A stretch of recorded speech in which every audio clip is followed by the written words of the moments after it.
안녕하세요, 수험생 여러분. 선생님은 여러분들의 국어 실력을 책임질 명작국어 장세희 선생님입니다.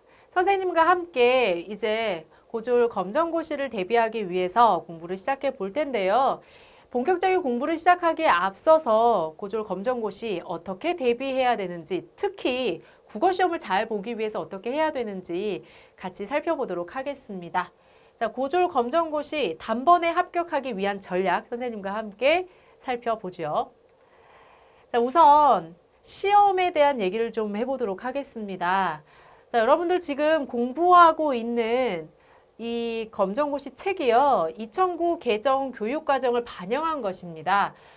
교육과정이 몇 년에 한 번씩 바뀌거든요. 그런데 우리가 지금 공부하고 있는 책, 그리고 볼 시험은 2009 개정 교육과정과 관련이 있습니다. 이전에 교육과정하고 겹치는 부분도 있지만 좀 다른 부분도 있어요. 그래서 그런 부분을 반영을 해서 선생님이 책을 만들었으니까요. 감안해서 보시면 되겠고요.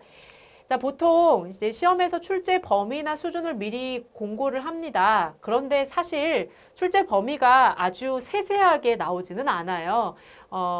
예를 들어서 뭐 고등학교 국어 교과서를 범위로 한다. 그리고 뭐 주요 출판사에 나와 있는 글이나 작품 이런 것들이 범위가 된다. 뭐 이 정도만 우리가 알 수 있을 뿐이지 구체적인 범위가 주어져 있는 것은 아니기 때문에 사실 고등학교 교과 과정과 관련된 내용을 좀 폭넓게 공부를 해 두시는 것이 좋습니다. 그렇다고 해서 우리가 한정된 시간에 시험 공부를 해야 되는데 국어만 붙들고 있을 수는 없잖아요. 그래서 선생님이 중요한 내용들을 추려 놓았으니까요. 그 점 감안해서 따라오시면 되겠고요.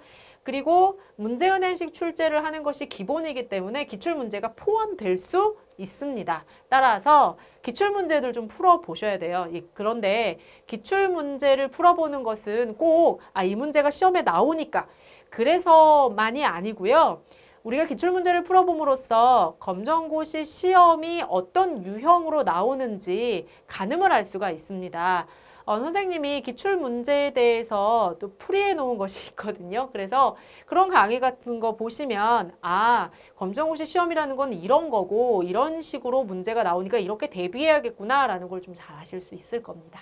자, 그리고 또 적정 난이도를 유지하도록 되어 있는데 최근 시험을 보면요. 점점 어려워지고 있는 것을 살펴볼 수가 있습니다. 그래서 그걸 좀 생각하셔서 공부할 때 좀 어렵게 하시는 것이 좋아요.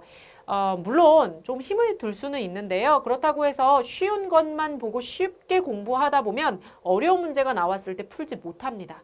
분명히 배운 건데 문제 적용이 안 되는 경우가 많거든요. 그래서 공부를 할 때는 조금 어렵게 긴장하고 한다. 그리고 시험 볼 때는 편하게 본다. 자, 이것을 꼭 기억하셔야겠습니다. 자, 그리고 시험은 1년에 2번을 봅니다.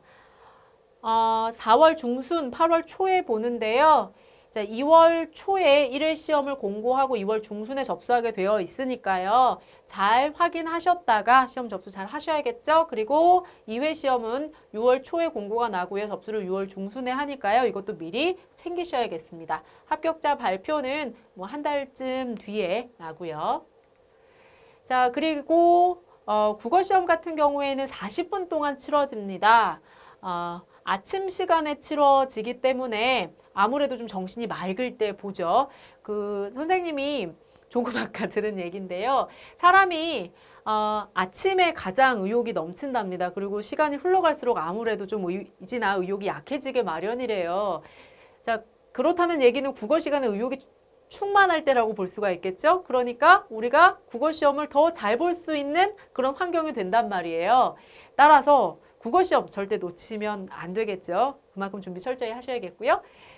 자, 시험 시간은 이렇게 주어져 있고, 그리고 평소에 공부를 하실 때 국어 공부를 좀 이 시간에 한다 이렇게 계획을 짜시면 아무래도 이 시험 시간에 내 컨디션이 맞추어져 있기 때문에 좀 더 효율적으로 시험을 보실 수가 있겠죠. 자, 그리고 문학의 형식은 객관식 사지선다형으로 되어 있습니다. 사실 오지선다에 비해서는 사지선다가 조금 더 쉬워요. 그러니까 그 점 감안하시면 되겠고요.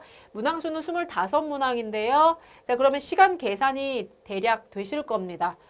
사실 시간이 많으면요, 우리가 더 많은 정답을 맞출 수가 있습니다. 그런데 시간상의 제약이 있기 때문에 시간 안배를 잘 하셔야 돼요. 그래서 지문이 좀 길거나 한 것은 좀 시간이 걸리기 때문에 그 점을 감안해서 지문이 없는 문제 이런 것들은 좀 빨리빨리 푸셔야겠죠.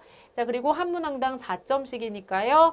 자, 이것을 잘 계산하셔서요, 합격 기준에 맞추실 수 있어야겠습니다.